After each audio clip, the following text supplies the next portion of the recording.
India के अंदर दो टाइप के पर्सन्स हैं, सिटीजन्स और एलियंस। सिटीजन्स वो जिनके पास सभी राइट्स हैं, all civil and political rights.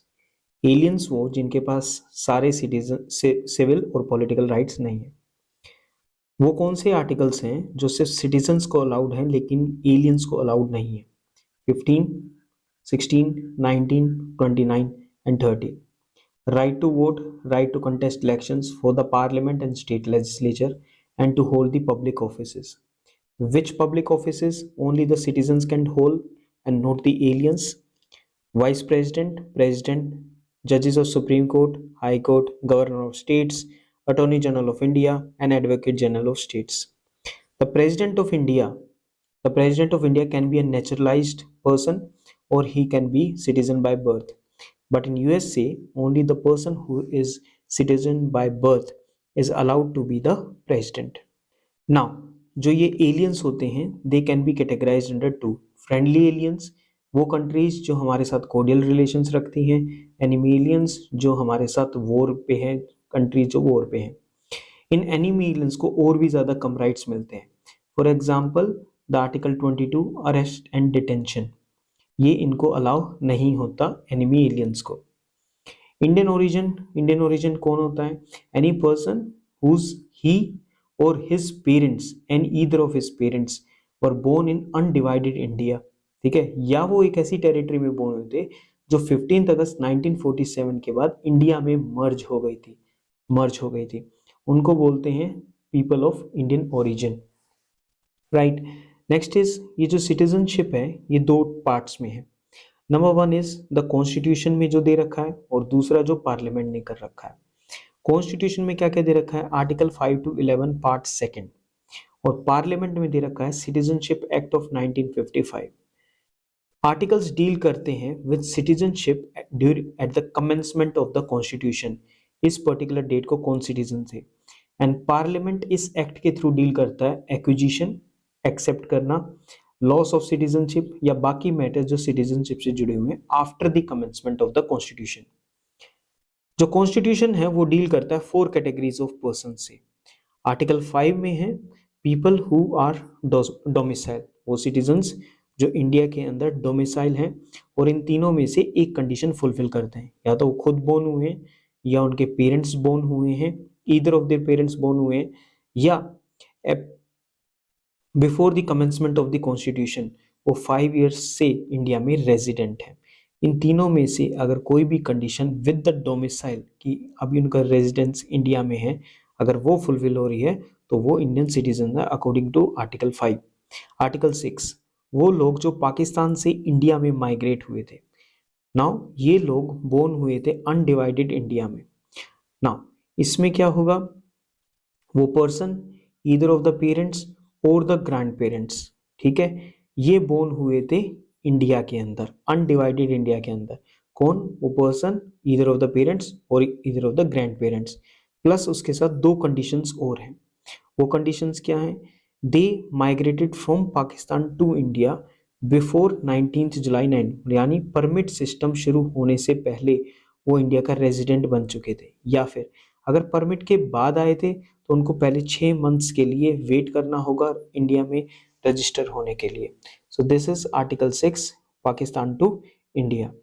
Article 7 India से कुछ लोग पाकिस्तान माइग्रेट हो गए आफ्टर 1 मार्च 1947, 1 मार्च के बाद माइग्रेट हुए, लेकिन वो वापस इंडिया में रिटर्न हो गए रीसेटलमेंट के लिए।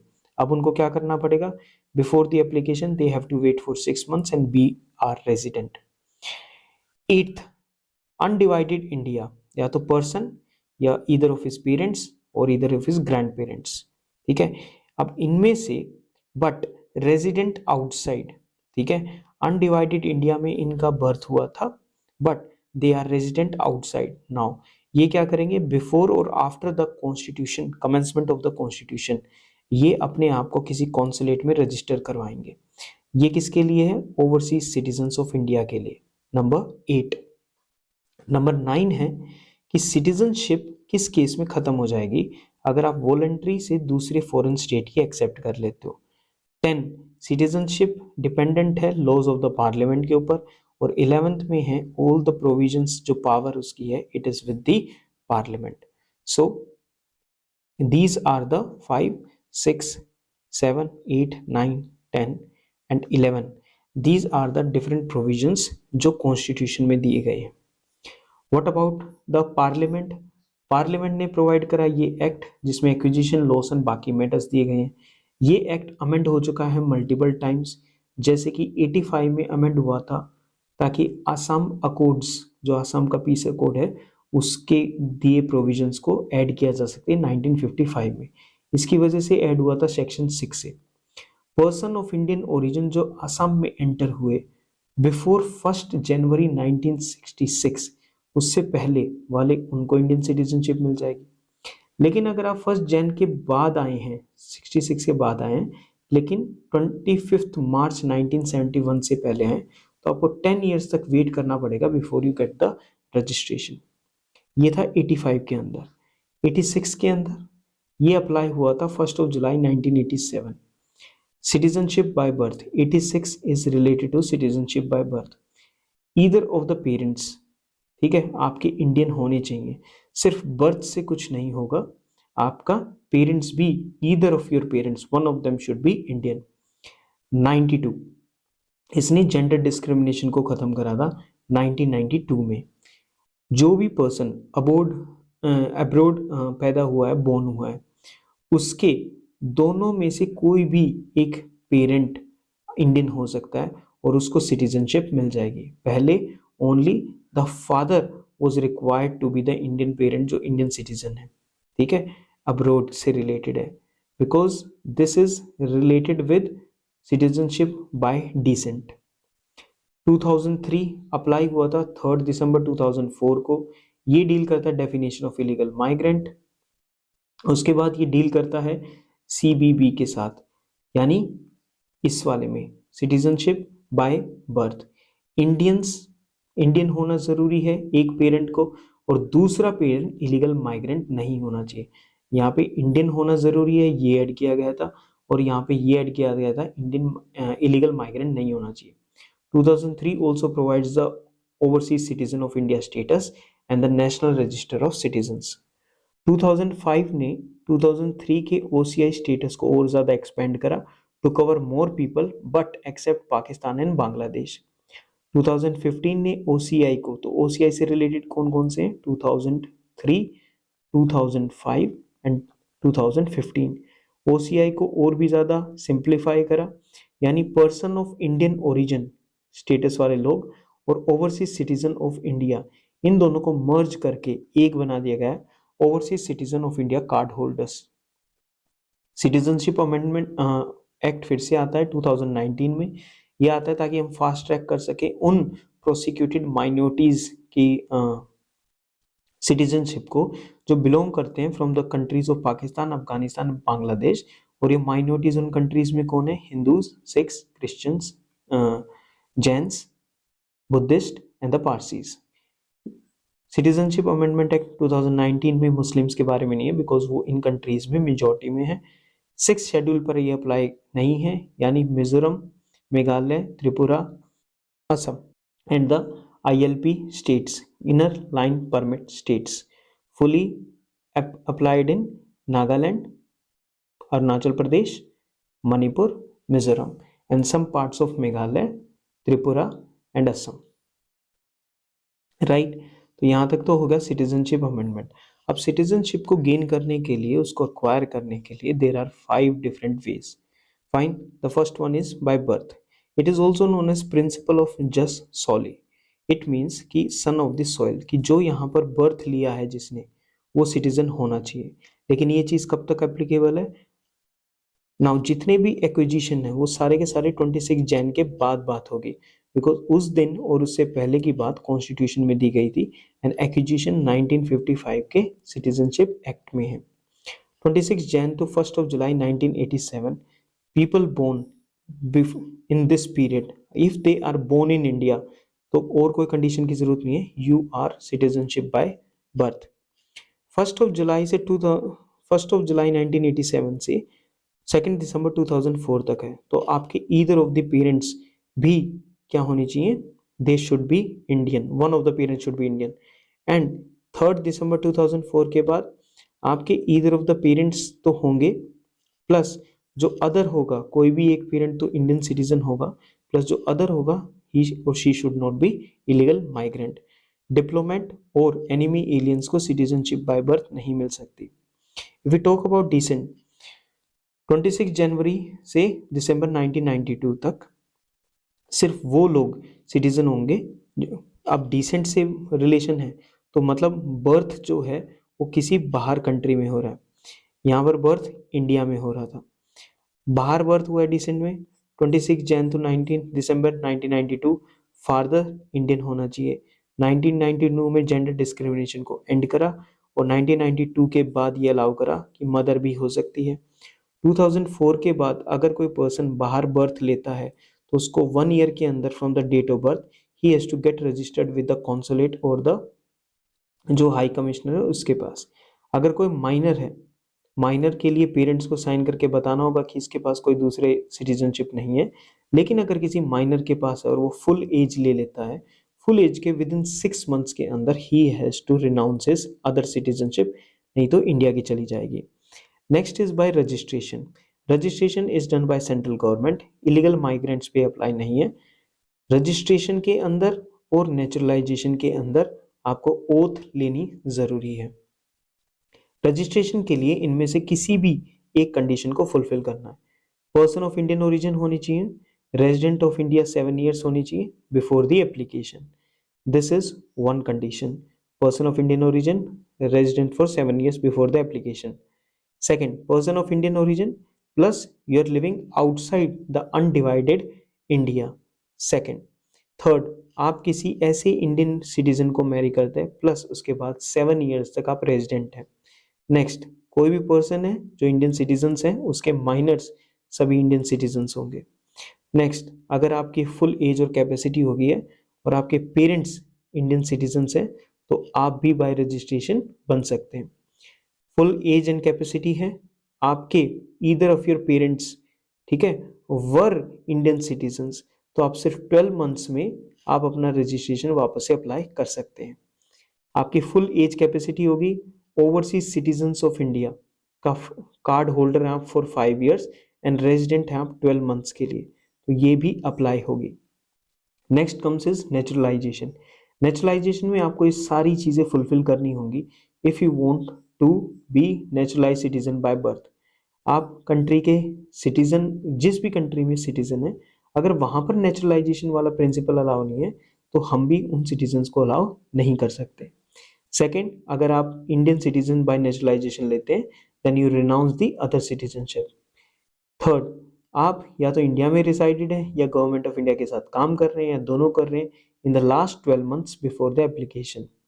नाउ बिफोर दीज 12 मंथ्स से पहले 14 ईयर्स तक या तो आप रेजिडेंट हैं या गवर्नमेंट ऑफ इंडिया के साथ काम कर रहे हैं, both in aggregate of 11 years minimum 11 साल के लिए आप ये या फिर दोनों, आप इन टोटल आपने 11 साल के लिए करा है। देन आप गुड कैरेक्टर के होने चाहिए, you should know one of the 8 scheduled languages and you intend to stay in India, work with government of India और any organisation where India is a member. Plus अगर आपने कुछ distinguish achieve करा है in science, literature, art, philosophy, world peace and human progress, अगर in cases में आपने कुछ अचीव करा है तो आपके लिए ये जो कंडीशंस हैं ये कैंसिल भी की जा सकती है और आपको डायरेक्ट नेचुरलाइजेशन मिल जाएगा। इसके लिए ओथ लेनी कंपलसरी है। तो birth, descent, registration, naturalisation and territory incorporation, अगर इंडिया किसी फॉरेन टेरिटरी को अक्वायर करता है लाइक पुडुचेरी और सिक्किम, तो वहाँ के जो पीपल हैं they will become citizens of India. आप सिटीजनशिप को लॉस कैसे कर सकते हैं, हाथ से कैसे जा सकती है, सेक्शन 8 ऑफ 1955 रेनंसिएशन, आप खुद रिनाउंस करते हैं कि मुझे इंडियन सिटीजनशिप नहीं चाहिए। टर्मिनेशन, आप voluntarily without any physical pressure और एनी अदर प्रेशर आप वॉलंटरी दूसरी कंट्री की सिटीजनशिप को अक्वायर करते हैं तो आपकी इंडिया की सिटीजनशिप टर्मिनेट हो जाएगी। And last one is deprivation. Deprivation के अंदर 5 अलग से कंडीशंस होती हैं। ये 5 कंडीशंस क्या हैं? दैट कि आपने जो आपकी सिटीजनशिप है आपको गवर्नमेंट डिप्राइव कर सके, इसको कंपल्सरी टर्मिनेशन भी बोलते हैं। 5 कंडीशंस क्या हैं basically, what are the 5 conditions? आपने फ्रॉड के थ्रू इस चीज को कैप्चर करा है, आपने कॉन्स्टिट्यूशन ऑफ इंडिया के प्रति डिसलॉयल्टी शो की है, आपने एनिमी के साथ ट्रेड करा है, या फिर आपने एनिमी के साथ कम्युनिकेट किया है किसी भी पॉइंट ऑफ टाइम पे। अगर with in 5 years of registration, with in 5 years after the registration, या फिर नेचुरलाइजेशन, रजिस्ट्रेशन और नेचुरलाइजेशन, आप 2 साल के लिए इम्प्रिजन हो जाते हो किसी दूसरी कंट्री में। And the last one is, fifth one, which is citizen, जो 7 years के लिए कॉन्टिन्यूसली बाहर रह रहा है, he has been living out of India, he is a resident over there। ठीक है, तो these are the 5 conditions through which there is compulsory termination, this is voluntary, this is renunciation। Okay, तो citizenship वाले chapter में जो last चीज हमने discuss करी थी, that was the loss of citizenship, कि सिटीजनशिप हाथ से जाएगी कैसे कैसे। 3 मेजर थे, है ना, 3 मेजर एरियाज थे। By renunciation it means you are renouncing, you are giving it up, number 1, which was section number 8। ठीक है, सेकंड, सेक्शन नंबर 8 किसका? हाँ, सेक्शन नंबर 8 किसका भाई? सिटीजनशिप एक्ट था हाँ, 1955। Citizenship act 1955। Second was by termination. ठीक है, आप वॉलेंटरली किसी और की एक्वायर कर लेते तो इंडिया की अपने हाथ से चली जाएगी, तो it is termination. And third one which was section number 10, which was deprivation. Right, इसमें वी हैव सीन 5 थिंग्स जिसकी वजह से चली जाएगी, bye fraud, disloyalty, communicating with the enemy during the war. ठीक है, 5 years के अंदर 2 साल के लिए आप इम्प्रिजेंट हो जाते हो। ठीक है, आप बाहर रह रहे हो फॉर कॉन्टिन्यूसली फॉर 7 years। तो ये डिप्राइवेशन वाला जो है भाई, ये बहुत अच्छे से याद रखना, ये काफी ज्यादा इंपॉर्टेंट है। ठीक है, so this was the thing. Next इस पे चलते हैं हम, it is about single citizenship. Right, बहुत छोटा सा टॉपिक है, बिल्कुल भी टाइम नहीं लगेगा अपने को। सिंगल सिटीजनशिप पे बात करते हैं। ठीक है, अब हमको ये पता है ना कि जो सिंगल सिटीजनशिप है, इंडिया में सिंगल सिटीजनशिप अलाउड है, बस हमारे यहाँ पे ड्यूल का कोई पर्पस नहीं है। ठीक है, कोई पॉइंट नहीं है। तो इंडिया का कॉन्स्टिट्यूशन वो फेडरल है, फेडरल है मतलब एक सेंटर है, एक स्टेट है। ठीक है, and which is a dual polity, हमारी पॉलिटी कैसी है, याद रखना हमारी पॉलिटी ड्यूल है। ड्यूल पॉलिटी मतलब सेंटर है, स्टेट्स है। ठीक है, but we only provide single citizenship. तो there is no other citizenship like state citizenship, ऐसा कुछ नहीं है। Citizens of India they owe their allegiance only to the union. अब ये स्टेटमेंट ना तुम्हारे लिए बहुत ज्यादा इंपॉर्टेंट है, याद रखना इस पॉइंट पे। इस एग्जैक्टली स्टेटमेंट को ऐसे कैसे याद रखना, citizens of India owe their allegiance only to the union, remember this one. ठीक है, यूएसए में एंड स्विट्जरलैंड जैसी कंट्रीज में they have adopted double citizenship. ठीक है, it means you are a citizen of USA as well, and जिस state में, मान लो suppose you are from Texas, ठीक है, तो आप टेक्सास के भी सिटीजन हैं। ठीक है, तो in USA each person is not only citizen of USA but for the state he belongs. उसका एलिजेंस जो होगा वो किसकी तरफ होगा, towards the both, dual sets of rights मिलेंगे उसको, राइट्स भी दोनों मिलेंगे, यूएसए की तरफ से भी एंड स्टेट्स की तरफ से भी।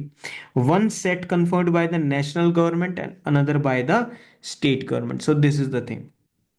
ठीक है, अब इंडिया में इस चीज के रिगार्डिंग हमने देख लिया that we do have single citizenship.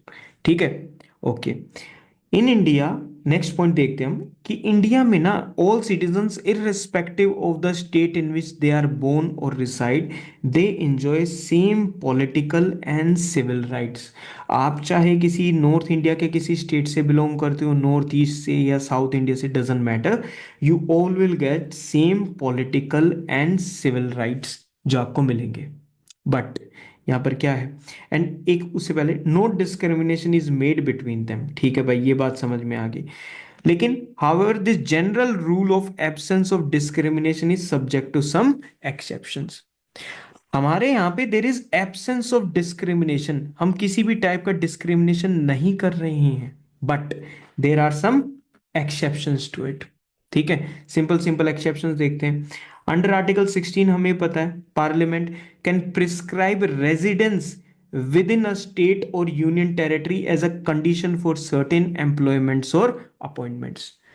तो जो पार्लियामेंट है वो कुछ एम्प्लॉयमेंट्स के लिए, कुछ अपॉइंटमेंट्स के लिए, ठीक है, in that state or union territory और लोकल अथॉरिटी, कोई भी पर्टिकुलर चीज हो सकती है, उसके रिगार्डिंग रेजिडेंस को एक क्या प्रोवाइड कर सकती है as a condition.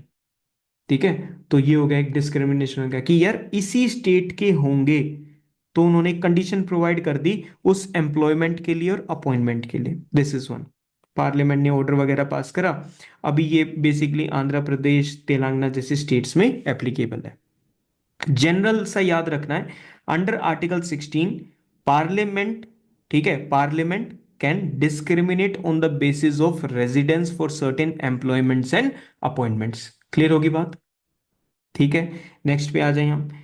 Constitution article 15 में वैसे प्रोहिबिट करता है discrimination against any citizen on the grounds of religion, race, caste, sex or place of birth. Article 15 में ये सभी चीजें दे रखी हैं, प्लेस ऑफ बर्थ दे रखा है, लेकिन not on the ground of residence. यानी कॉन्स्टिट्यूशन, ठीक है, डिस्क्रिमिनेशन इन बेसिस पे रोक सकता है, ठीक है, not on the basis of residence. This means that the state, state मतलब it could be union government, it could be state government, दोनों हो सकती हैं। तो ये हो गया, state can provide special benefits or give preferences to its residents in matters that do not come within the purview of the rights given by the constitution. ठीक है, तो अंडर आर्टिकल 15 कॉन्स्टिट्यूशन क्या कहता है, on the basis of residence discrimination हो सकता है। और डिस्क्रिमिनेशन वर्ड को यूज नहीं करेंगे, हम ये बोलेंगे कि स्पेशल बेनिफिट्स और प्रेफरेंसेस दी जा सकती हैं। ठीक है, तो remember this thing, right. For example, a state में offer concessions in fees for education to its residents. ठीक है, जो उसी स्टेट के रेजिडेंट्स हैं उनको फी में थोड़ा सा क्या मिल जाएगा, कंसेशन मिल जाएगा, थोड़ा ऑफ मिल जाएगा। ठीक है, तो यहां पर बेस्ड ऑन रेजिडेंट, ठीक है, based on residence we are giving some special benefits और we are giving preference to certain citizens. ठीक है, तो ये दो क्या हो गया हमारे पास, these two are exceptions to the general rule of the absence of discrimination. Next देखते हैं अंडर आर्टिकल 19। ठीक है, under article 19 the freedom of movement and residence, आप कहीं पर भी मूव कर सकते हो और कहीं पर भी रह सकते हो इंडिया में। ठीक है, बट व्हाट इज द, क्या है ब्लॉक, क्या है इस चीज में, डिस्क्रिमिनेट कैसे कर सकते हैं, कैसे रोका जा सकता है, the right of outsiders to enter, reside and settle, enter करना, रुकना और वहां सेटल करना in the tribal areas is restricted. तो आपकी जो ये freedom of movement and residence है अंदर आर्टिकल 19, क्या ये एब्सोल्यूट है? नहीं ना, एब्सोल्यूट नहीं है ये। Okay, of course this is done to, why we are doing this, why they are stopping the movement and residence, because distinct culture, language, customs and manners of the scheduled tribes, उनको safeguard करने के लिए, उनकी property against exploitation, these things are done। ठीक है, बाकी जे and के वगैरह के बारे में वो सब चीजें रिमूव हो चुकी हैं। सो आपको ये तीन जनरल रूल याद रखने हैं based on article number 19, 15 and article 16। These are some exceptions to the general rule of absence of discrimination.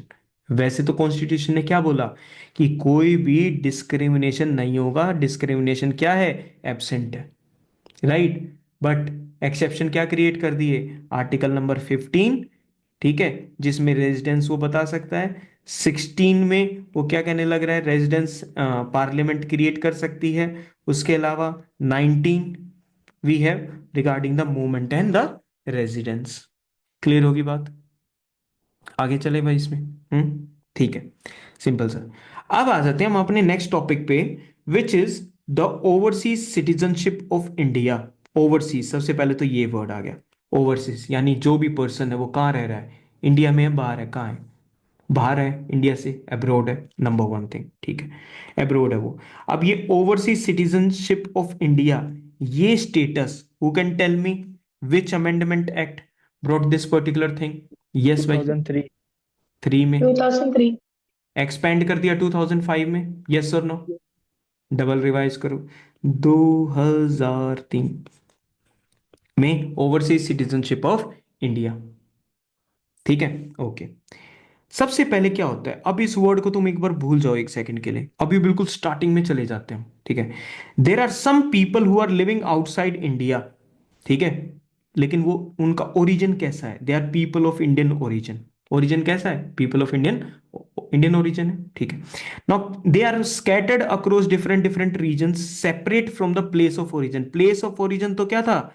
India था। अब ये लोग, कोई यूएसए में रह रहा है, कोई यूएई में रह रहा है, कोई कुवैत में, कोई कोई तो कोई कोई, ठीक है। तो ये सारी चीजें होगी। अच्छा, सितंबर 2000 में क्या होता है, government of India which is the ministry of external affairs, वो एक हाई लेवल कमेटी सेटअप करते हैं under chairmanship of L M Singhvi, ठीक है। अब तुम गवर्नमेंट में बैठ जाओ, गवर्नमेंट में तुम बैठ गए, तुम कह रहे हो यार 2000 ईयर आ गया, चलो कुछ तूफानी करते हैं, तो तुमने एल एम सिंघवी को अपॉइंट करा। अपॉइंट क्यों करा? क्यों करा? व्हाट इज, करा तो होगा, पूछे तो का कि मेरे को अपॉइंट क्यों करा है। फिर तुमने उसको बोला कि आपको ना एक कॉम्प्रिहेंसिव स्टडी करनी है of the global Indian diaspora, ठीक है, यानी पूरे वर्ल्ड में इंडियंस कहाँ कहाँ फैले हुए हैं। एल एम सिंह भी बोले कि सब हर जगह फैले हुए हैं। अब बताओ, बोले नहीं, तुमको कॉम्प्रिहेंसिव स्टडी करके लेकर आनी है, कौन कहाँ और कितने हैं, ठीक है, ओके। और फिर हमको रिकमेंड करने हैं कंस्ट्रक्टिव रिलेशनशिप विद देम, कि हम उनके साथ कैसे अच्छे से एक रिलेशनशिप मेंटेन कर सके, क्योंकि इंडिया को जो है अपना स्टेटस वर्ल्ड लेवल पे ऊपर करना है। तो जैसे मिनिस्टर्स को वोट की जरूरत होती है, कंट्री को उसके डायस्पोरा की जरूरत होती है, करेक्ट है। एलएम सिंह भी लग गए अपने काम पे। एलएम सिंह ने सब करके अपनी रिपोर्ट सबमिट कर दी जनवरी 2002 में, ठीक है। जैसे ही उन्होंने 2002 में, अब देख रहे हो ना तुम, 2002 आ गया, अमेंड कब आएगा? अमेंड 2003 में आ जाएगा, यस और नो? तो 2002 में इनकी रिपोर्ट आई, रिपोर्ट को बड़ा बहुत ठीक लगी। सिटीजनशिप एक्ट ऑफ 1955, इसको अमेंड किया गया to grant of dual citizenship to the persons of Indian origin. जो पर्सन ऑफ इंडियन ओरिजिन थे उनको ड्यूअल सिटीजनशिप देंगे। लेकिन इस ड्यूअल सिटीजनशिप का वो मतलब नहीं है कि वो इंडिया वाला है, इंडिया अभी भी सिंगल ही फॉलो कर रहा है। ड्यूअल सिटीजनशिप होगी, दूसरी कंट्री वाले के पास भी है और हम भी, हम उनको कुछ बेनिफिट्स दे रहे हैं। This dual citizenship is not complete और एब्सोल्यूट सिटीजनशिप नहीं दे रहे हम उनको, है ना, क्योंकि वो तो गलत हो जाएगा। अब जल्दी से मुझे बता दो, जल्दी से मुझे इसका चीज का आंसर दे दो कि इंडिया ड्यूअल सिटीजनशिप अलाउ नहीं कर सकता अंडर आर्टिकल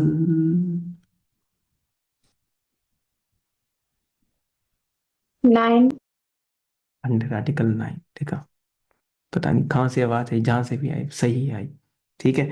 तो अंडर आर्टिकल 9 क्या बोल रखा है कि अगर कोई भी पर्सन, ठीक है, किसी भी कंट्री की सिटीजनशिप गेन कर लेता है तो इंडिया की सिटीजनशिप अपने आप टर्मिनेट हो जाएगी, ठीक है। तो याद रखना, अंडर आर्टिकल 9 लेके चलना है, वैसे ही मान जाओगे, वैसे मान जाओगे, ठीक, ओके, चलो याद रह जाएगा। ठीक है, of certain certain specified countries, कुछ ही कंट्रीज के साथ एक्सपेरिमेंट को शुरू करेंगे। तो अमेंड जब करा तो आ गया citizenship amendment act 2003। It made the provision of acquisition of overseas citizenship of India by the POIs, यानी person of Indian origin, how many countries? Of 16 specified countries other than Pakistan and Bangladesh. लर तुम क्या करोगे, तुम वैसे एंटर हो जाओगे, हमको पता है, ठीक है। तो इनको इंक्लूड नहीं करा, ठीक है। और इन बाकियों को हमने क्या करा, इनको ड्यूल सिटीजनशिप यानी ओवरसीज सिटीजनशिप ऑफ इंडिया का स्टेटस दिया, उन जो जो लेना चाहते हैं, ठीक है। इसी अमेंडमेंट ने कुछ कॉमनवेल्थ सिटीजनशिप से रिलेटेड कुछ प्रोविजंस को ओमिट वगैरह करा, रिमूव करा फ्रॉम द मेन एक्ट, तो वो हम नहीं देखेंगे, वो अपने लिए नहीं है। सिटीजनशिप अमेंडमेंट एक्ट टू था, देखो वही बात आ गई, रेगुलेटिंग एक्ट ऑफ 1773, ठीक है। फिर उसके बाद उसको इंप्रूव करते चले गए, राइट। वैसे ही जब 2003 में पहली बार ओवरसीज सिटीजनशिप ऑफ इंडिया आया तो 2005 में उसकी स्कोप को और एक्सपेंड करा, पता लगा यार एक्सपेरिमेंट तो सक्सेसफुल हो गया, काफी लोगों ने अप्लाई कर दिया। तो ओसीआई ऑफ ऑल कंट्रीज, सभी कंट्रीज के लिए ओपन कर दिया, अगेन इनको लिस्ट में से निकाल दिया, as long as their home countries, उन, मान लो कोई पर्सन यूएसए से है, ठीक है, और यूएसए में कोई पर्सन है इंडियन ओरिजिन का, अब इस पर्सन के पास तो यूएस की सिटीजनशिप है ना वैसे तो, ठीक है, अगर यूएसए के रूल्स ये बोलते हैं ड्यूअल सिटीजनशिप हो सकती है, ठीक है, तो उसको इंडिया भी ओसीआई प्रोवाइड कर देगा। उस कंट्री की जो लोकल लॉज हैं उनमें अगर ड्यूअल सिटीजनशिप है तो पाकिस्तान और बांग्लादेश को छोड़ के सभी कंट्रीज के लिए हमने पीओआईज में क्या ओपन कर दिया, the grant of OCI status. Clear होगी यहां तक बात? बहुत अच्छे, ठीक है। यार तुम नीचे से पढ़ के थे क्या? याद होना चाहिए। ठीक है, Indian constitution forbids dual citizenship और ड्यूअल नेशनैलिटी अंडर आर्टिकल 9। ठीक है, तो या तो तुम याद कर लो या स्मार्ट बन जाओ, एक काम तो करना पड़ेगा। ठीक है, ओके, फाइन। उसके बाद क्या आया, सिटीजनशिप अमेंडमेंट एक्ट 20। अब तुम्हें याद है ना, टाइमलाइन याद है भाई सभी को? 2000, 2002, 2003, 2005 ऐसे करके यहां तक पहुंच गए। ठीक है, इसमें 16 कंट्रीज को दिया, इसमें सभी कंट्रीज को दिया। किनको रिमूव रखा हमने? पाकिस्तान और बांग्लादेश को। नजदीक है ना, देखा जाएगा सेम ही से बने थे। सिटीजनशिप अमेंडमेंट एक्ट 2015 आता है, modified the provisions pertaining to the OCI in the principal act. Principal act कौन सा? हम 1955 की बात कर रहे हैं। सारे अमेंडमेंट वहां पर होने लग रहे हैं, ठीक है, उसी को प्रिंसिपल एक्ट बोलने लग रहे हैं। Introduced a new scheme called overseas citizenship of India card holder, यानी ओसीआई कार्ड होल्डर, ये आ गया। ठीक है, ओके। इससे पहले अब एक चीज तुम्हें याद रखनी है, एक इंडिया स्कीम लेकर आया था, POI scheme, person of Indian origin, इनको कुछ बेनिफिट्स मिलते थे, ठीक है। फिर अब ये तो इंडियन ओरिजिन के पर्सन है ना, सिर्फ कोई रिलेशनशिप तो एस्टेब्लिश नहीं हुआ है ना, ये अलग स्कीम चल रही थी, ठीक है। अब दूसरी स्कीम लेकर आए 2003 वाली, ओसीआई वाली, जो ये सिस्टम था कि ओसीआई की सिटीजनशिप हम इनको प्रोवाइड कर देंगे। ये दोनों अलग अलग, इनको कुछ बेनिफिट्स थे, इनको और भी ज्यादा बेनिफिट्स थे। क्यों? क्योंकि ये पीआईओ भी थे और इनको सिटीजनशिप भी मिल रही थी ड्यूअल वाली में, है ना, इनको तो दोनों बेनिफिट्स थे, तो इनको डबल बेनिफिट्स होंगे चीजों को लेकर। बाद में जाके इन दोनों स्कीम्स को हम क्या कर देते हैं, ओसीआई कार्ड होल्डर एक में मिक्स कर देते हैं। तो पीओआई एक स्कीम थी, ओसीआई एक स्कीम थी, मिक्सअप कर दिया, क्या बन गया, ओसीआई कार्ड होल्डर। क्लियर होगी यहां तक बात? ठीक है, ओके। पीओआई कार्ड स्कीम को और ओसीआई कार्ड स्कीम को हमने कर दिया। पीआईओ ये 2002 में आया था, स्कीम इंट्रोड्यूस ये 2005 में कार्ड स्कीम आई थी, ठीक है, ऐसे चल रहा था। Now the single scheme after merging these two containing positive attributes of both, दोनों की अच्छी अच्छी बातें ले ली और उनसे हमने ये बता दिया, और ये सब किसके अंडर में हो रहा है, सिटीजनशिप अमेंडमेंट एक्ट 2015। ठीक है, क्लियर होगी भाई यहां तक सभी को कहानी? ठीक है, वेरी गुड, ओके। ये एक्ट पास कर दिया हमने, पीआईओ स्कीम आ गई विद इफेक्ट फ्रॉम दिस, ठीक है। All the existing PIO card holders shall be deemed to be OCI card holders from this particular date, ठीक है। नोमेनक्लेचर रिप्लेस कर दिया, पहले overseas citizen of of India बोलते थे, अब overseas citizen of India card holder बोलते हैं उनको। तो अभी स्टेटस क्या है, अभी ये स्टेटस है, there are people in different different countries with this particular card with them. Clear होगी यहां तक बात? ठीक है। अब इंडियन डायस्पोरा के बारे में तुम यहां से बाद में पढ़ लेना कि हम प्रवासी भारतीय दिवस सेलिब्रेट करते हैं, ठीक है, on 9th of January every year, because Mahatma Gandhi return from south Africa, he was the, हाँ, बेस्ट प्रवासी, ठीक है, जो इंडिया रिटर्न करके आए थे। तो 9th जनवरी वो साउथ अफ्रीका से महात्मा गांधी इंडिया में आते हैं 1915। इस डेट को कमेमोरेट करने के लिए वी सेलिब्रेट द प्रवासी भारतीय दिवस, ठीक है। जब भी हम इसको सेलिब्रेट करते हैं तो हम किसी एक पर्टिकुलर स्टेट गवर्नमेंट से कनेक्ट करते हैं, जो सेंट्रल गवर्नमेंट है, ठीक है, उससे कनेक्ट करती है। तो 2025 का अगर तुम्हें याद रखना हो, एक तो इसकी थीम वगैरह याद रखना, ये वाली डायस्पोराज कंटिन्यूस कंट्रीब्यूशन टू द विकसित Bharat, connect and engage with the Indian diaspora with the state government of Odisha. याद रहेगा ये, which state government, Odisha state government. तो ये अपना करंट अफेयर्स वाला पार्ट बन जाएगा, ठीक है। अच्छा, मिनिस्ट्री ऑफ एक्सटर्नल अफेयर्स का क्या डेटा कहता है नवंबर 2024 का? 35 मिलियन, ठीक है, देर आर इंडियन डायस्पोरा। कितना रेमिटेंसेस बाहर से पैसा अपनी फैमिलीज को भेजते हैं, ठीक है, 129.1 बिलियन, 14.3% ग्लोबल रेमिटेंसेस का इंडिया में आता है, ठीक है। This is 3.3% of the GDP. सबसे ज्यादा कहां पर है? It is in USA 5.4, then it is in UAE 3.6 and then Malaysia 2.9। तो अ, ये आप याद रखोगे, ठीक है, USA, UAE, Malaysia, government of Odisha, याद रहेगा। चिप बात, ठीक है। तो डायस्पोरा एनआरआई भी हो सकता है, वो इंडियन जो टेम्पररी पीरियड के लिए बाहर रह रहा हो। लेकिन मुझे एक बात बता दो, अगर ये एनआरआई 7 साल तक अगर घर नहीं लौटा, पी- चिट्ठी आई है आई, तो क्या होगा? 7 साल तक अगर ये लगातार घर नहीं लौटा, तो चिट्ठी आई है, क्या हो जाएगा? हम्म।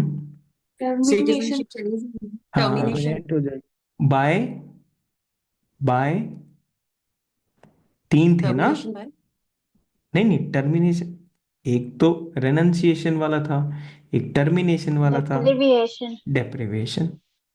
डेप्रिवेशन। हाँ, उसमें था। तो ये नहीं लौटा तो इसके साथ ये होगा।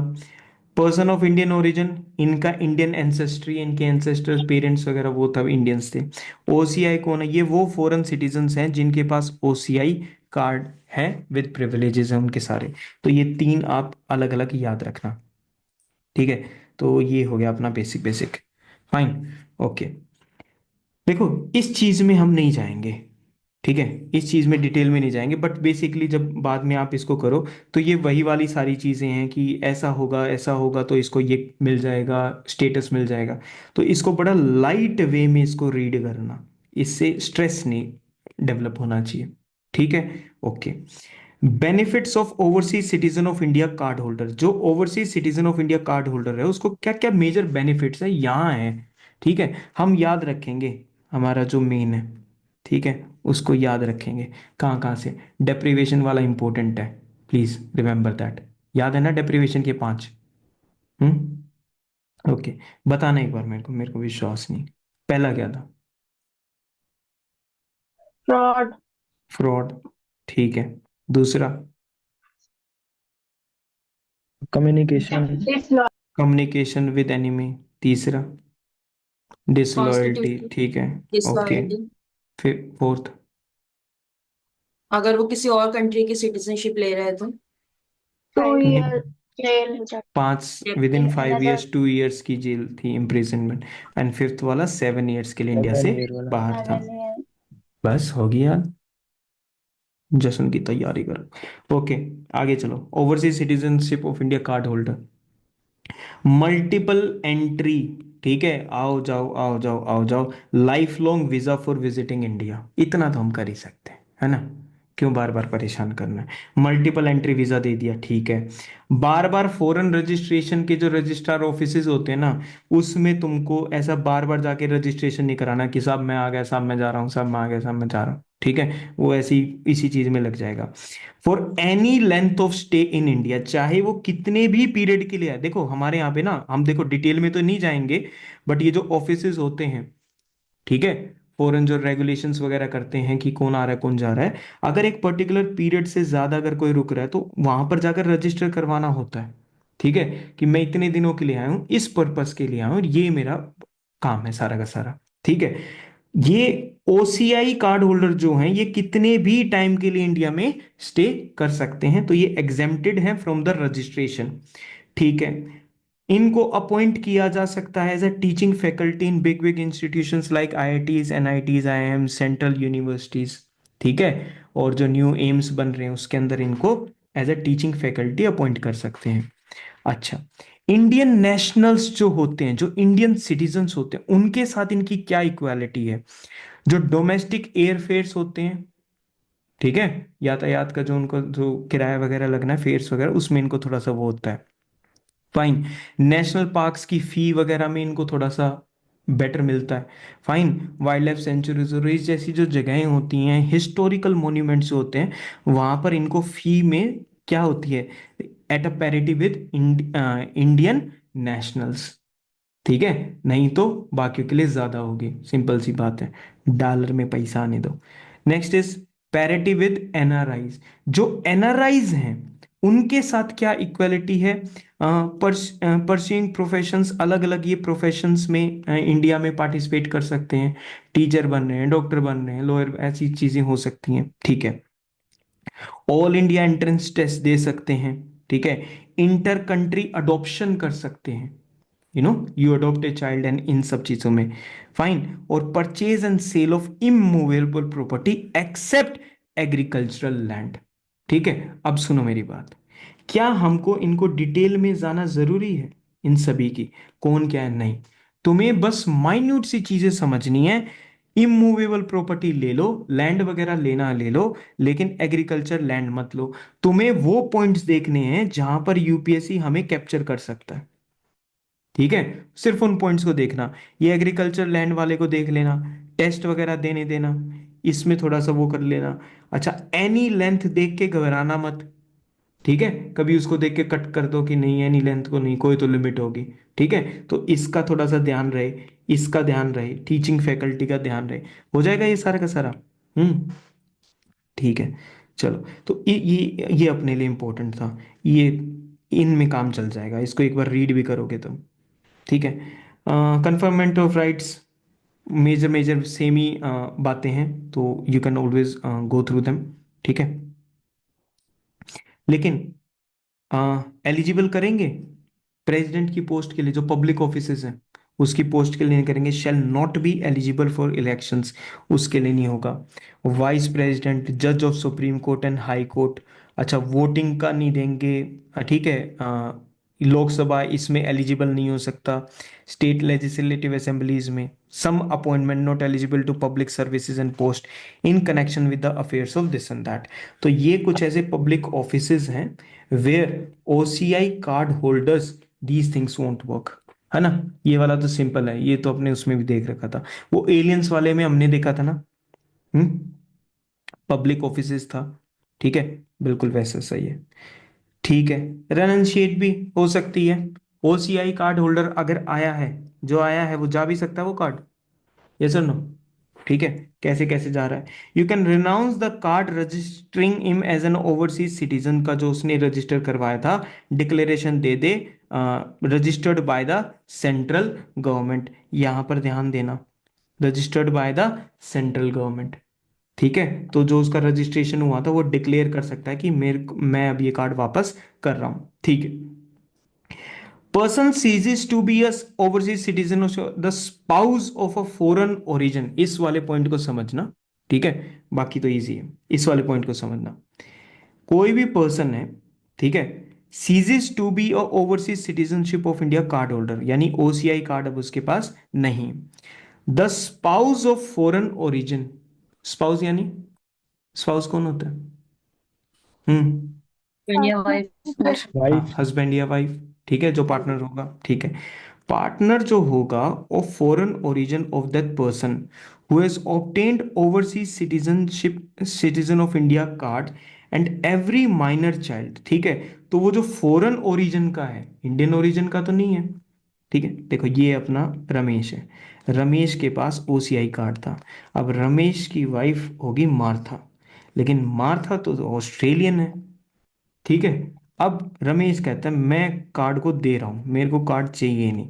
अब मार्था के साथ क्या होगा, और एंजेलो के साथ और रोमिलियो के साथ क्या होगा, जो इनके छोटे छोटे बच्चे हैं, एग्जाम्पल है जस्ट, ठीक है, ओके।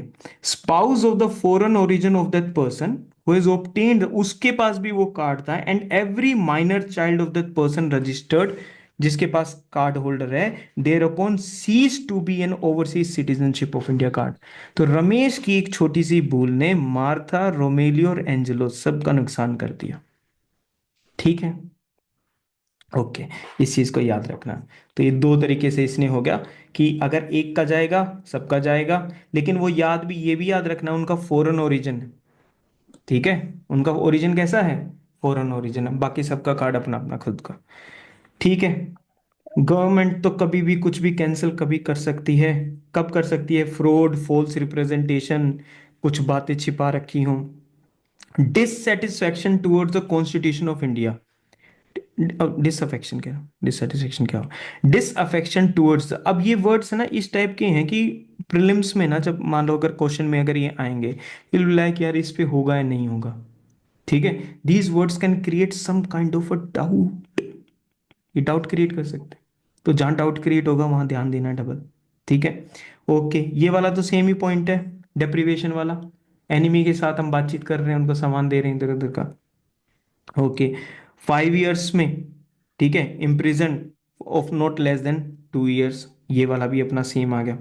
ठीक है, okay, it is necessary why we are doing this in the interest of sovereignty and integrity of India, security of India, friendly relations of India with a foreign country, और in the interest of the general public। इन सभी वे की वजह से हम ये काम कर रहे हैं। ठीक है, देख लिए सारी वेज, देख लिया अब हमने। और लास्ट वाला इसमें क्या पॉइंट है, the marriage of N overseas citizen of India card holder, अगर वो मैरिज डिसोल्व हो जाती है बाय अ कॉम्पिटेंट कोर्ट और लॉ, ठीक है, डिसोल्व नहीं होती है लेकिन वो दूसरी मैरिज कर लेता है, इन सब ये भी कुछ ऐसे केस है जिसके अंदर वो जा सकती है। ठीक है, again not to take any stress with these points, just एक जनरल रीडिंग और दैट इज इनफ। ठीक है, जहां जहां मैं तुम्हें ये कह रहा हूं ना कि यहाँ थोड़ा सा ध्यान देना, यहाँ ध्यान देना, वहां जरूर कर लेना एक बार। ठीक है, उन चीजों को तो साथ साथ लर्न भी करते चला करो, तो वो ज्यादा बेनिफिट होंगे। ये समराइज ये टेबल में, तो there is nothing new to this particular case. तो ये पूरी की पूरी आगे तक वो टेबल ही आती चली जाएगी, बट ये जो रिटर्न वाला पार्ट है इसको थोड़ा सा देख लेते हैं, एंड देन सर एक डाउट है। ओह, सर जो ओसीआई कार्ड होल्डर था उसने अपनी कार्ड दे दिया, बट जो अभी तो चिल्ड्रंस माइनर है बट वो फुल एज अटेन करते हैं तो वो ले सकते हैं वापस? वो इंडियन ओरिजिन है, नहीं, वो फॉरेन से ही थे। तो उनको रमेश ढूंढना पड़ेगा। मतलब नहीं, कोई फादर इंडियन तो ओरिजिन का, थे। नहीं, अगर बाहर वाला ओरिजिन का कोई पर्सन है ना, अगर उसको ओसीआई कार्ड चाहिए तो उसको किसी इंडियन और ओरिजिन वाले पर्सन के साथ ओम बूम रक्षकनी स्वाहा शादी करनी पड़ेगी। ठीक है, ओके, मैंने मंत्र बोल दिया, क्या पता वो यू मे किस द ब्राइड वाला केस हो उनका है, हमें क्या पता। चलो नेक्स्ट वाले पे चलते हैं, अगले वाले पे आ जाओ। National register of citizens, NRC, ये वर्ड देख लिया, हो गया याद ये वर्ड। ठीक है, अब दूसरा वर्ड याद करो, NPR, ये वाला वर्ड भी याद हो गया। ठीक है, पहला क्या था, एनआरसी था। ठीक है, now this NRC which is the national register of citizens, ये क्या करता है, it is a resistor of all Indian citizens. ठीक है, जितने भी इंडियन सिटीजन्स है ना, उनका मान लो एक रजिस्टर मेंटेन कर लिया। ठीक है, Register of all Indian citizens whose creation was mandated by the 2003 amendment to the CA 1955। इस रजिस्टर को मेंटेन करना है, ये 2003 अमेंडमेंट ने इस चीज को बोला था। ठीक है, कि भाई ये मेंटेन करना ही करना है, बट ये है क्या, it is for all Indian citizens. ठीक है, एक चीज कंप्लीट होगी। इंडियन सिटीजन्स का ये मतलब है कि इंडिया के अंदर जो सिटीजन्स हैं और जो बाहर इंडिया के सिटीजन्स हैं उनको भी इस रजिस्टर में हम मेंटेन करेंगे, यानी we are talking about all the Indian citizens. बात क्लियर होगी भाई तुम्हारे? ठीक है, एनआरसी ऑल इंडियन करंटली कहां पर एप्लीकेबल है, it is in the state of Assam, वहीं को हम कर रहे हैं। राइट, पर्पस क्या है, what is the basic purpose behind it, illegal migrants can be identified and deported. अगर आपके सिटीजन की आपका पूरा रजिस्टर्ड ऐसे मेंटेन है, ठीक है, तो आप इलीगल जो माइग्रेंट्स हैं आप उनको आइडेंटिफाई कर सकते हो, डिपोर्ट कर सकते हो, ठीक है। 1951 में सबसे पहली बार आया था based on 1951 census, because Assam as a state was having problems of illegal immigrants, ठीक है, उनके साथ प्रॉब्लम हो रही थी, इसलिए वहां पर इसको मेंटेन करना हमने शुरू किया था, ठीक है। अब क्वेश्चन तुम्हें याद आया कि एनआरसी के पास स्टैट्यूटरी बैकिंग किस चीज की है? 1955 एक्ट की, ठीक है, सभी सिटीजन्स को वो करता है, फाइन। अच्छा, ये तो सारा सिटीजन्स के बारे में होगा, और याद रखना इंडिया के सिटीजन्स भी और जो इंडियन सिटीजन्स बाहर रह रहे हैं वो भी, ठीक है, दोनों। करंटली कहां पर एप्लीकेबल है? It is in the state of Assam, अच्छा। ठीक है। चलो भाई आगे चलते हैं। फॉरनर्स ट्रिब्यूनल्स, ट्रिब्यूनल्स हमको पता है ये फास्ट ट्रैक कोर्ट्स होते हैं जो एक पर्टिकुलर पर्पस के लिए क्रिएट किए जाते हैं, जैसे सुप्रीम कोर्ट, हाई कोर्ट, बाकी सब कोर्ट्स हैं, डिस्ट्रिक्ट कोर्ट्स, वैसे ही ट्रिब्यूनल्स होते हैं, ठीक है, ओके। जुडिशियल बॉडीज होगी ट्रिब्यूनल्स, किसको डील कर रही है? फॉरेनर्स के साथ डील कर रही है। अब जब एनआरसी के साथ हम फॉरेनर इलीगल इमिग्रेंट्स हम वर्क उसको असम में कर रहे हैं, तो ट्रिब्यूनल अगर कोई पर्सन कह रहा है नहीं जी मेरे डॉक्यूमेंट ये हैं ऐसे हैं, स्टेट कुछ और कह रहा है, तो इसको चांस मिलना चाहिए ना रिप्रेजेंट होने का, तो ये किसके सामने अपील डालेगा? ये ट्रिब्यूनल के सामने होगा ये सारा का सारा काम। तो ये ट्रिब्यूनल भी कहाँ वर्क कर रहा है आज की डेट में? It is working in the state of Assam, अच्छा। ठीक है। कौन क्रिएट कर सकता है इन फॉरनर ट्रिब्यूनल्स को? डिस्ट्रिक्ट मजिस्ट्रेट क्रिएट कर सकता है, state government and the central government इसको क्रिएट कर सकती है। अच्छा, ये जो फॉरनर ट्रिब्यूनल है ना, ये असम में वर्क करता है, लेकिन अगर किसी और स्टेट में इलीगल इमिग्रेंट की अगर प्रॉब्लम आ जाती है तो उसके साथ कौन डील करेगा? फॉरनर ट्रिब्यूनल तो है ही नहीं, तो कौन डील करेगा? It is the local courts which is dealing with the foreigners और illegal immigrants under foreigners act of 1946। Is this clear to everyone? Sir ये वाला ट्रिब्यूनल नहीं डील कर सकता उनके साथ? नहीं, वो असम में क्रिएट कर रखा है ना, वो पर्टिकुलरली एनआरसी के रिगार्डिंग चीजों को डील करता है, बहुत स्पेसिफिकली डील करता है, उनकी वहां की प्रॉब्लम्स और बाकी जगहों की प्रॉब्लम्स में थोड़ा सा डिफरेंस है, ठीक है। तो अदर स्टेट्स का ये मान लो, वो उनका अलग है ना, उनको रहने दो। सर अदर्स, स्टेट ने क्रिएट हाँ, किया है सेंटर ने? क्या चीज? ये जॉइंट एफर्ट ट्रिब्यूनल। से, ये तो जॉइंट एफर्ट से क्रिएट हो रखा है स्टार्टिंग से ही, ठीक है, ओके। स्टेट्स की अगर हम बात करें, लोकल डजेंट मैटर ना, डीएम क्रिएट कर रहा है, स्टेट क्रिएट कर रहा है, सेंट्रल गवर्नमेंट क्रिएट कर रहा है। अब ये वो तो है नहीं कि this post is created by the president और ये कॉन्स्टिट्यूशनल पोस्ट है, ऐसा तो कुछ है नहीं, it is a body simply created. हाँ, हमको ये जरूर पता होना चाहिए कि हम इसको देख रहे हैं तो वो उसका बाकी चीजें क्या हो सकती हैं, उस हिसाब से whenever you are reading, ठीक है, whenever you are reading, it could be either a boring reading where you are just reading the text text text text text, ठीक है। अगर तुम हर बार ये सोचो यार ये अप्लाई कहाँ हो रहा है, ठीक है, मैं इसको यूज कैसे कर सकता हूं, उतने ये दो अगर क्वेश्चन सोचो तो एक्टिव रीडिंग हो जाएगी, ठीक है, लेकिन वो उसका पार्ट नहीं बनेगा, फाइन। एनआरसी के बारे में थोड़े बहुत पॉइंट्स देख लिए, इतने ही पता होने चाहिए भाई, वो क्वेश्चन सोल्व हो जाएगा अब इससे। एक ये पॉइंट था, this was one of the points. Second point क्या था? ट्राइबल्स। हाँ, tribunals it can be created by these, ठीक है। State and. और भी कुछ था? दो ही पॉइंट थे। created for the first time in 1951. हाँ, 1951 वाला पॉइंट, ठीक है। नेशनल पॉपुलेशन रजिस्टर, ये पॉपुलेशन का है भाई। अब तुम सोच सकते हो वो वाला अगर सिटीजन का था और ये अगर पॉपुलेशन का है तो कुछ आ रहा है समझ में? Detailed record of all people, all people, citizens की बात ही नहीं चल रही, include both citizens and the non citizens, इतना पता हो गया, ठीक है, आएगा तो सोल्व हो जाएगा। According to section 32C of foreigners act of 1946, इसके अंडर में, इसके अंडर में लोकल कोर्ट्स काम करते हैं इस एक्ट का यूज करके, है ना, Okay. The central government can deport people of foreign countries who are staying illegally in India. तो now the point is कि जो जो लोग इंडिया के अंदर इलीगली रह रहे हैं, सेंट्रल गवर्नमेंट उनको इंडिया से डिपोर्ट कर सकती है. Under which act? They can deport it under foreigners act of 1946. Clear हुआ थोड़ी बहुत बातें? जितना पता उतना मतलब, ऐसे तो नहीं तो हमारे पास इतने एक्ट्स हैं, इतनी स्कीम्स हैं, पता है हम उन्हीं के नीचे दब जाएंगे. ठीक है आप. ओके. इसमें ये 9th वाला जरूर याद रखना. These are the articles of part number 2 which deals with the citizenships. ठीक है. So this was your citizenship chapter. ठीक है. आई होप अब तुम इसकी जितनी भी माइन्यूट माइन्यूट डिटेल्स हैं, अब उनको बार बार देख के ना उनको याद कर लेना. हो जाएगा ये वाला चैप्टर. ठीक है. तो we are done with this. So we have covered the citizenship part, right? Now what is left is the basic structure of the constitution. ये हमारे सामने नाम पहले भी आया.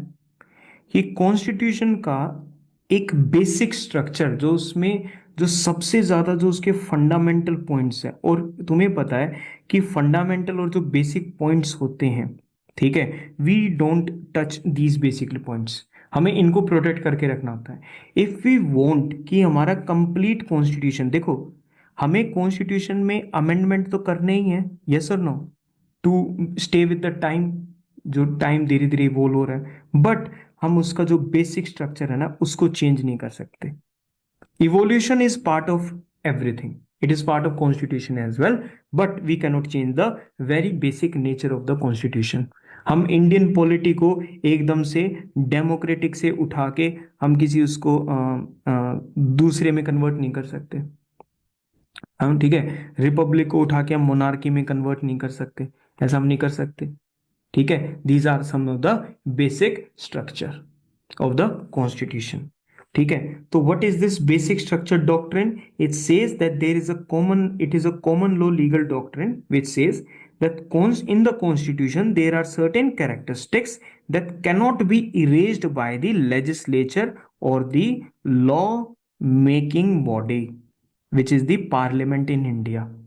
ठीक है. स्टेट का तो कोई है ही नहीं, पॉइंट ही नहीं उनका तो यहाँ पर. फाइन. तो ये वाली चीज होगी. क्लियर है यहाँ तक? ठीक है. अब इंडिया ने ये बेसिक स्ट्रक्चर को कब फाइंड आउट करा? In the Kesavananda Bharati case versus state of Kerala in 1973 under the justice Hansraj Khanna. ठीक है. तो कितने का बेंच था? बेंच जो होता है कॉन्स्टिट्यूशनल बेंच होता है, जो कॉन्स्टिट्यूशनल उन सारी चीजों को फाइंड आउट करता है ना. कितने का था? 13 का था. 13 का. ठीक है. एंड जो बेसिक स्ट्रक्चर पास हुआ था दैट वाज पास्ड बाय 7-6. तो तुम देख रहे हो कैसे मार्जिन के साथ वो पास हुआ था, राइट? एक ओके. ये जो बेसिक स्ट्रक्चर डॉक्ट्रिन है, is it only present in India only? हाँ, is it only in India? नहीं, it is other countries as well. बाकी कंट्रीज भी इसको रिकॉग्नाइज करते हैं, like India, Pakistan, Bangladesh and Uganda.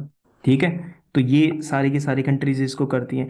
And Bangladesh इन सब में से एक ऐसी कंट्री है which is having this basic structure. जैसे हमारे में तो ये कॉन्स्टिट्यूशन के थ्रू बता दिया, ना डिफाइंड है ना इसके अंदर क्या है प्रेजेंट, वो कंप्लीटली है. ठीक है. But in the constitution of Bangladesh it is rigid and in the written manner under article 7B. Clear हो गया? ठीक है. ओके. ये इंडिया पता है, पाकिस्तान पता है, बांग्लादेश पता है. युगांडा कहाँ पर है? Where is Uganda? Uganda Africa. Africa में. कुछ याद आया है? Uganda, Kenya, Tanzania. हाँ, यूके दी क्वीन विक्टोरिया है ना.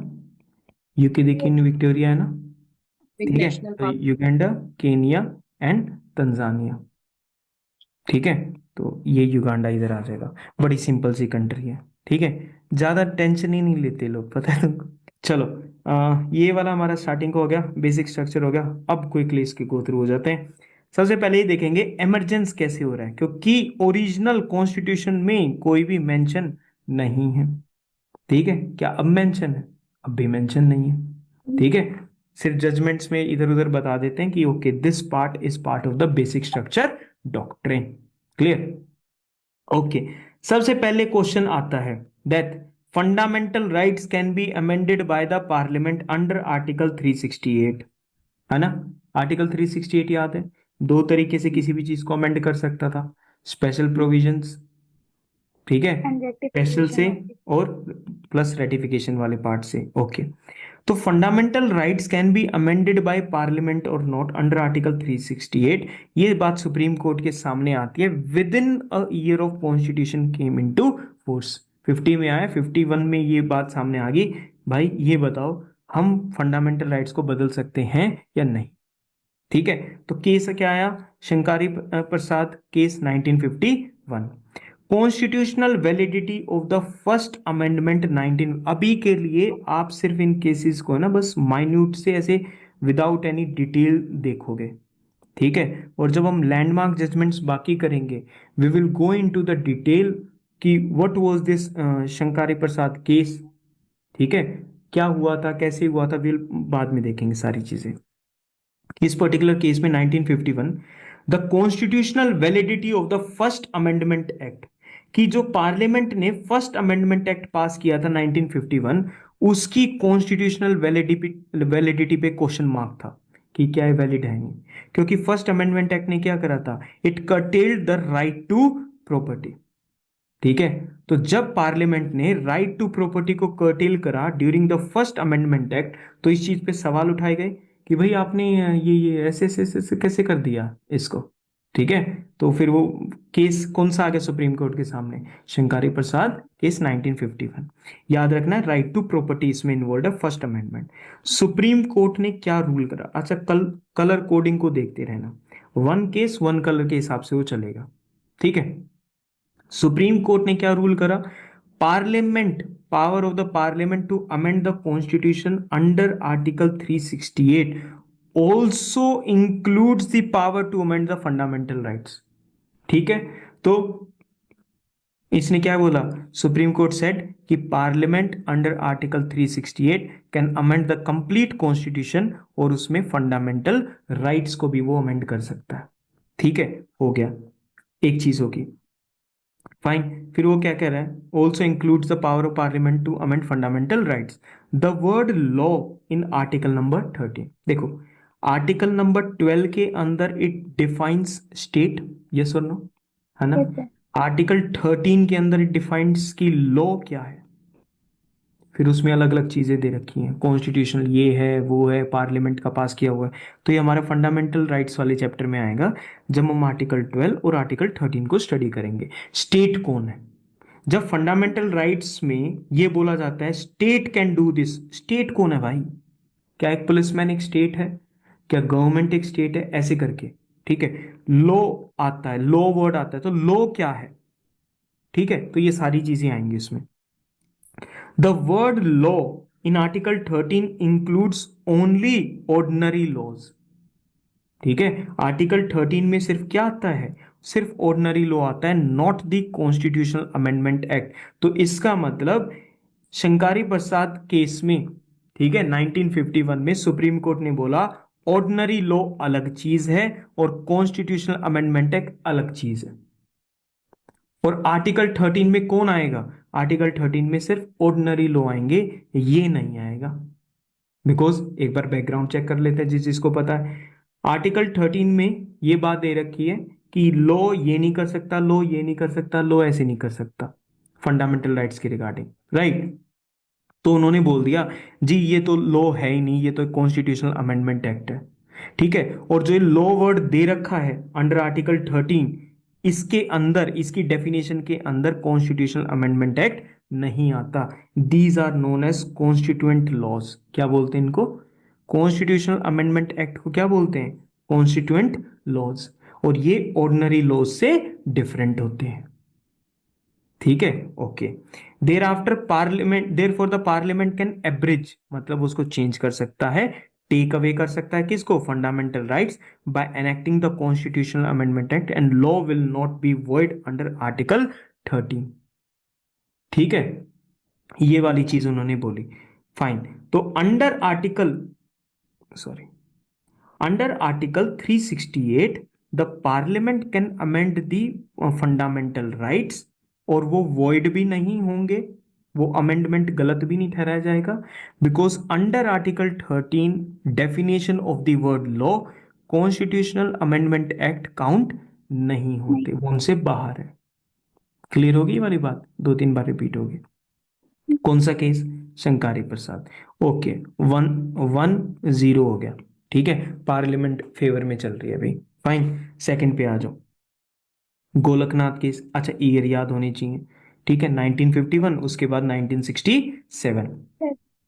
अच्छा, वो हुआ था तो उसके बाद वाला केस उसको ऑफ कोर्स रिवर्स करेगा। Reverse is earlier stand in the constitutional validity of the amendment act 1964। शंकारी में कौन सा अमेंडमेंट डिस्कस हो रहा था? फर्स्ट। First amendment. गोलकनाथ में कौन सा डिस्कस हो रहा है? 10th amendment. तो पहले पार्लियामेंट कुछ कर रही है, पार्लियामेंट अपने अकॉर्डिंग चीजों को ठीक कर रही है। इस एक्ट ने क्या करा? It inserted certain state acts in the 9th schedule, ठीक है। पार्लियामेंट ने क्या बोला? इस अमेंडमेंट के थ्रू 9th शेड्यूल के अंदर उसने कुछ एक्ट्स को डाल दिया कि भाई इनको कोई नहीं छेड़ सकता, no one can touch them, ऐसा सा उन्होंने कोई एक सिस्टम बनाया। फाइन, अब इस अमेंडमेंट एक्ट को चैलेंज किया गया तो कौन सा केस बन गया? गोलकनाथ केस 1967। जब फर्स्ट अमेंडमेंट को चैलेंज किया तो शंकारी प्रसाद बन गया। Supreme court rule that fundamental rights are given transcendental and immutable position. आप इनको मतलब चेंज नहीं कर सकते। पार्लियामेंट कैनॉट एब्रिज और take away these rights. A constitutional amendment act is a law. पहले वाले में क्या बोला था? सी, हाँ, कॉन्स्टिट्यूएंट लॉ बोला था ना उसने, उसको is not equal to ordinary law. अब वो क्या कह रहा है? कॉन्स्टिट्यूएंट लॉ भी तो भाई लॉ ही हुआ, वो ये कह रहा है गोलकनाथ में, ठीक है। Okay, with in the meaning of article 13 and hence इससे फंडामेंटल राइट्स वोलेट हो सकते हैं, ठीक है। अगर हो सकते हैं तो हम अलाउड नहीं करेंगे, बिकॉज फंडामेंटल राइट्स को ट्रांसेंडेंटल एंड इम्यूटेबल पोजीशन दी गई है, सबसे ऊपर है, इसको no one can touch it. Clear होगी बात? ठीक है, okay. Parliament reacted, supreme court ने पार्लियामेंट को ऐसे डांट दिया कि नहीं, पार्लियामेंट अब रिएक्ट करता है सुप्रीम कोर्ट जजमेंट के in Golaknath case by enacting the 24th amendment act 1971। This act इसने 13 को ही बदल दिया और 368 को। अभी तक सारी लड़ाई किसकी चल रही थी? ये 13 में आएगा नहीं आएगा, 368 के अंदर कर सकते हैं नहीं कर सकते। पार्लियामेंट ने क्या करा? With the 24th amendment 1971 it amended what? Article 13 and article 368, ठीक है। ओके, पार्लियामेंट ने क्या डिक्लेयर करा? Now the it declared that, ये अमेंडमेंट क्या कहता है? Parliament has the power to abridge और take away any of the fundamental rights under 368 and such act will not be a law. अभी तक कौन बता रहा था लॉ है या नहीं है? Supreme court. पार्लियामेंट बोला कि मैं ही बता दूंगा कि लॉ है या नहीं है लॉ, ठीक है। बोले चलो अब तो under the meaning of article 13 के व्यू से उसको बाहर कर दिया। किसको? CAA को। क्लियर होगी बात यहां तक? ठीक है, ओके। फिर कौन आ गया? अब केशवानंद भारती आ गए 1973 में। Supreme court overrules his judgment in the Golaknath case, ठीक है। वो क्या बोला? गोलकनाथ में बोला था ना कि आप इसको अमेंड नहीं कर सकते, ट्रांसेंडेंटल इम्यूटेबल पोजीशन है नहीं है, ठीक है। अब फिर से उसको चेंज कर दिया। अरे चेंज करने के बाद फिर क्या बोलेगा? उसने क्या बोला? 24th अमेंडमेंट ठीक है, चलो माना जो आपने बोला कि 24th अमेंडमेंट था क्या भाई? कि CAA 13th की डेफिनेशन में नहीं आता है और फंडामेंटल राइट्स को हम अंडर आर्टिकल 368 अमेंड कर सकते हैं। अब सुप्रीम कोर्ट भी ये बोला कि ठीक है करो, 24th बिल्कुल ठीक है, ओके रिपोर्ट है, कोई प्रॉब्लम नहीं। आप एब्रिज करना है एब्रिज करो, टेक अवे करना है कर लो, ठीक है। लेकिन एक न्यू डॉक्ट्रिन सुनो, बेसिक स्ट्रक्चर सुनो। आपको जो करना है कर लो, लेकिन बेसिक स्ट्रक्चर को चेंज मत करना, ठीक है। गवर्नमेंट ने बोला, पार्लियामेंट ने बोला, फिर बेसिक स्ट्रक्चर करने बोला, वो हम बाद में बताएंगे। अभी के लिए तुम उसको चेंज नहीं कर सकते, ठीक है। इट रूल्ड दैट, रेड में है तो it is the most important part which is the basic structure of the constitution. It ruled that the constituent power of the parliament under 368 does not enable it to alter the basic structure. 368 में parliament कुछ भी कर सकती है लेकिन basic structure को change नहीं कर सकती। शंकरी प्रसाद, गोलकनाथ, केशवानंद भारती, ठीक है, done. This means parliament cannot abridge और take away the fundamental right that forms the part of the basic structure, ठीक है। उन्होंने क्या बोला कि भाई आप फंडामेंटल राइट के वो पार्ट्स को नहीं चेंज कर सकते जो क्या बनते हैं, they because they are the part of the basic structure, आप इसको चेंज नहीं कर सकते, ठीक है। अब doctrine of basic structure establish हो गया, नहीं हो गया एस्टेब्लिश, ठीक है। अब क्या होगा, doctrine of basic structure reaffirmed and applied again, ठीक है। इंदिरा नेहरू गांधी केस 1975, ठीक है। तो केशवानंद भारती के बाद इस केस में उसको रीअफर्म करा। सुप्रीम कोर्ट ने क्या बोला कि आपका जो 39th अमेंडमेंट एक्ट है 1975, हम उसको इनवैलिड घोषित करते हैं, इट इज इनवैलिड। कौन सा एक्ट? 39th, ये रहा 39th। इसमें क्या किया था इन्होंने? ये अभी अगली लाइन में, तुम तो भविष्य कैसे बताते, ठीक है। विच kept the election disputes involving the prime minister and speaker of Lok Sabha, 39th amendment act 1975। Indira Gandhi थी उस पर्टिकुलर पॉइंट ऑफ टाइम पे, ठीक है। 39th अमेंडमेंट एक्ट 1975 में ये बात बोली गई कि जो प्राइम मिनिस्टर का जो इलेक्शन है और स्पीकर ऑफ लोकसभा का इलेक्शन है, इसमें कोई भी कोर्ट बीच में नहीं आएगा, ठीक है। तो अगर कोई बीच में नहीं आएगा तो ये तो इजीली अपने लिए, देखो किस किस चीज को कंट्रोल कर रहे हैं, हाईएस्ट एग्जीक्यूटिव पोजीशन को कंट्रोल कर रहे हैं, रियल एग्जीक्यूटिव को, और दूसरा लोकसभा के उसको कंट्रोल करने लग रहे हैं कि भाई इनके इलेक्शंस में अगर कोई भी प्रॉब्लम होती है तो कोई भी कोर्ट बीच में नहीं आएगा, ठीक है। ओके, ये वाला था इस पर्टिकुलर में, ठीक है। ओके, ये बाकी तुम्हें थोड़े साल बाद पता चल जाएगा ये दो नाम क्यों हैं। आगे चलते हैं, ओके। आगे क्या है, parliament reacted to this judicially innovated doctrine of to this judicial basic structure by enacting the 42nd amendment act 1976। जब ये वाला केस आया था और इस केस में बोला कि भाई ये आपके प्रीव्यू से बाहर हो गई, ये चीज ये बाहर हो गई, ठीक है। तो सुप्रीम कोर्ट क्या बोलेगा, बेसिकली वो यही तो बोलेगा कि court said provision was beyond the amending power of the parliament. ये आप किसी भी पर्टिकुलर चीज को कोर्ट के जुडिशियल प्रीव्यू से बाहर, रिव्यू से बाहर नहीं कर सकते, क्योंकि ये किसका पार्ट है, it is part of the basic structure, ठीक है। तो ये वाले केस में आ गया, फिर वो भी क्या हो गया, इनवैलिड हो गया, ठीक है, on the basis of basic structure, ठीक है। पार्लियामेंट ने फिर क्या बोला, 42nd अमेंडमेंट एक्ट 1976, इस एक्ट ने फिर से 368 को क्या करा, act amended the article 368 and declared that there is no limit on the constituent power of the parliament. उन्होंने डायरेक्ट ये बोल दिया कि भाई हमारे ऊपर ना कोई भी लिमिट नहीं है, and no amendment can be questioned in any court. अगर आप कोर्ट में किसी भी बात को क्वेश्चन नहीं कर सकते तो आप उस चीज को जुडिशियल रिव्यू सिस्टम से बाहर कर रहे हो, है ना। जुडिशरी उस पर कुछ कर ही नहीं सकती, लेकिन जुडिशरी कुछ कर ही नहीं सकती, फिर जुडिशरी का काम क्या है, राइट। तो ये तो बेसिक स्ट्रक्चर हो गया, आप जुडिशरी की जुडिशियल रिव्यू पावर को स्नैच नहीं कर सकते because it is part of basic structure, ठीक है। फिर इन्होंने फिर से क्या करा, question in any court and including that of the contravention of any fundamental rights. तो 42 में ये बात बोली गई थी, ठीक है। एक इस चीज को याद रखना, supreme court in the Minerva mills case of 1980। अब देखो तुम्हारे केसेस बढ़ चुके हैं थोड़े से, सबसे पहले वाला कौन सा था?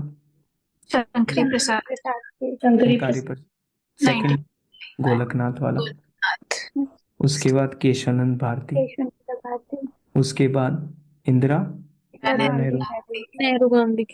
ठीक है, उसके बाद it is the Minerva mills case of 1980. Invalidated this provision as it excluded judicial review which is basic feature of the constitution. इन्होंने जो यहाँ पर बात बोली कि आप किसी भी चीज को क्वेश्चन नहीं कर सकते, कोई भी कोर्ट बीच में नहीं आ सकता, तो ये कोई भी जब कोर्ट किसी भी चीज को देखता है, चेक करता है, it is known as judicial review.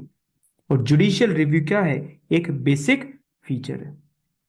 ठीक है, तो इस वाले केस में भी रीअफर्म करा, ठीक है, 39th को रिमूव कर दिया.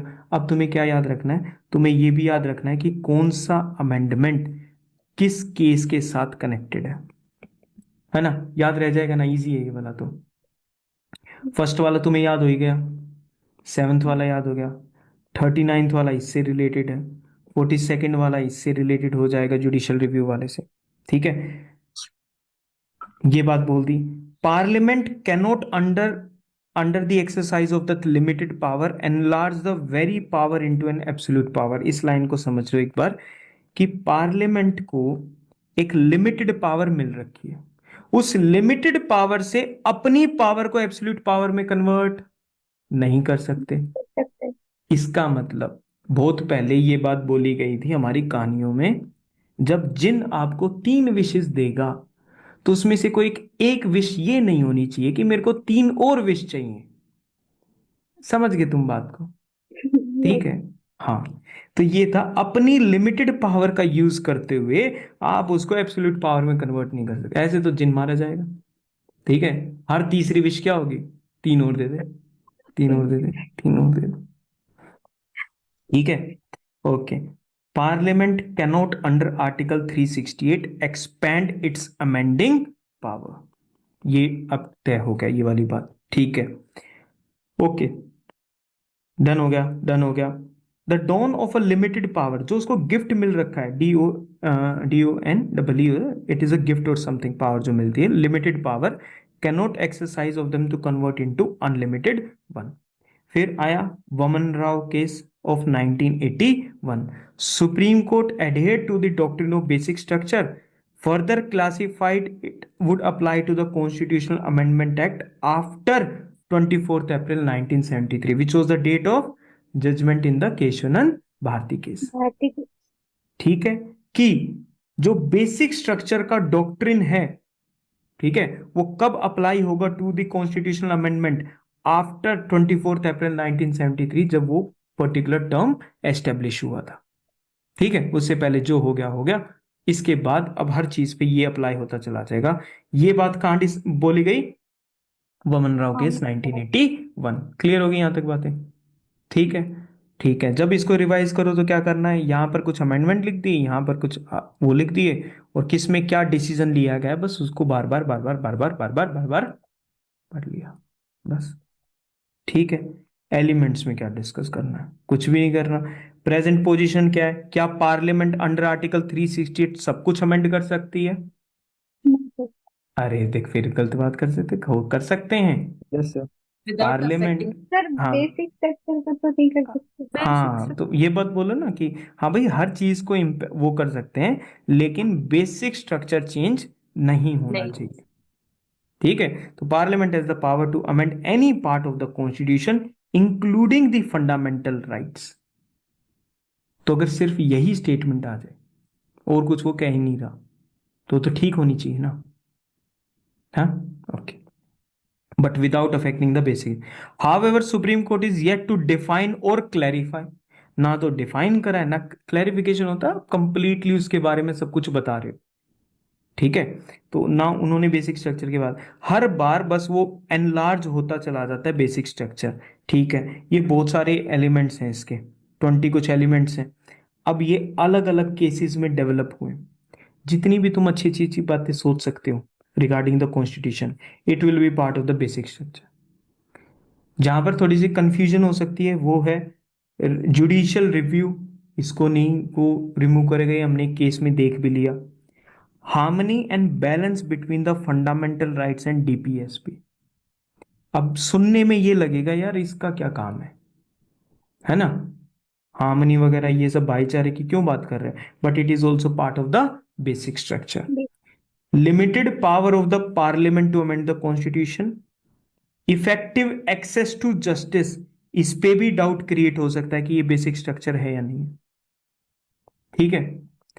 Principles underlying the fundamental essence, जब तुम ये वर्ड्स पढ़ोगे तो यू मे फील लाइक यार ये थोड़े से वेग वर्ड्स हैं, क्या पता ये बेसिक स्ट्रक्चर में इंक्लूड ना हो, इसलिए इनको सर्कल अप कर रखा। क्लियर होगी बात? तो जब आप बेसिक स्ट्रक्चर को याद करो at least you have to remember these words. Okay, कोई, ठीक है। केस इधर दे रखे हैं, उसके अंदर क्या हुआ था वो यहां पर दे रखा है, और बेसिक स्ट्रक्चर का कौन सा एलिमेंट किस केस में आया था वन को याद करना जरूरी है। You have to learn it. Kesavananda Bharati case also known as the fundamental rights case of 1973। इसके अंदर कौन कौन से बेसिक स्ट्रक्चर आए थे? कॉन्स्टिट्यूशन सुप्रीम है, पावर सेपरेशन है, रिपब्लिक और डेमोक्रेटिक है, सेकुलर कैरेक्टर है, federal, sovereign, unity, freedom, dignity, mandate to build a welfare state, and parliamentary system. These things came under the Keshanand Bharati case as part of the basic structure. Done? Yes. Okay. फिर उसके बाद popularly known as the election case, because election case क्यों बोलते हैं कि PM का election और किसका था, एक और था लोकसभा स्पीकर, लोकसभा का स्पीकर, इन दोनों के जो इलेक्शंस होंगे वो जो कोर्ट्स हैं उसके प्रीव्यू से बाहर होंगे, हम्म, ठीक है ना। अच्छा, अमेंडमेंट और बता दो बस, जनरल सफर 39 39। ठीक है मतलब मिनर्वा मिल्स केस देख लिया था। अब जिसके सामने ये ऐसे हाईलाइटेड हुआ मिलेगा ना उनको एक बार देख लेना बस, just have a look at them, क्योंकि वो सिंगल सिंगल दे रखे हैं। केसेस को तो एक बार रीड कर ही लोगे तुम, there is no problem with that, ठीक है। Oh how come this was not done?